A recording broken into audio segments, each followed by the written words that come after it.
हे बघा, आम्ही शाहू फुले आंबेडकर यांच्या विचारांनी चालणारी भारतीय जनता पार्टी आहे आणि देशाचे पंतप्रधान नरेंद्र मोदीजी आणि महाराष्ट्राचे मुख्यमंत्री देवेंद्र फडणवीसजी हे संघाच्या तालीम शिकून रडून नाही तर मदत काम करून देशाची प्रगती करत आहेत, राज्याची प्रगती करत आहेत। आणि मामा पगारे हे रडता माणूस आहे, तुम्ही बघा त्याच्यावर केस झाल्यापासून तो त्याचा गुन्हा दाखल होऊ नये म्हणून डीसीपी ऑफिस जाऊन लढण्याचं काम वगैरे करतो, ऍक्टिंग करतो, तो ऍक्टर आहे। त्यामुळे अशा ऍक्टरला आम्ही भाव देत नाही। संघ आणि भारतीय जनता पार्टी आपल्या कामातून त्याचं उत्तर देतं आणि माझं डीसीपीना विनंती आहे त्या संघासारख्या एवढ्या मोठ्या संघटनेला 100 वर्ष पूर्ण संघाला अशा संघाची बदनामी होत असेल तर याच्यावर गुन्हा दाखल झाला पाहिजे।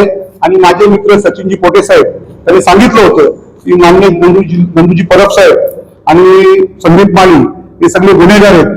पोटे साहेब तुमच्या माझ्या तुम्ही चांगले मित्र आहात, माझ्यावरती 4-5 वर्षापूर्वी एकही गुन्हा दाखल नाहीये। माझ्यावर सर्व गुन्हे माननीय न्यायालयाने ते सर्व खारिज केलेले आहेत आणि याच्यातून मुक्त केलेली आहे।